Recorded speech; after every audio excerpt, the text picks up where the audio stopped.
المطورين العقاريين خلوا النزاهة والمصداقية هي الأساس في التعامل بتاعكم، لأن دي الحاجة الوحيدة اللي بتبني سمعة طيبة بتكبر يوم عن يوم.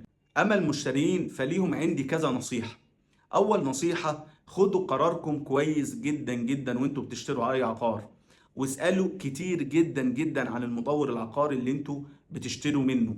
والأهم من ده إن لما حضرتك تسيب رقمك أو تسيب بياناتك في أي مكان، لازم المكان ده يبقى موثوق فيه.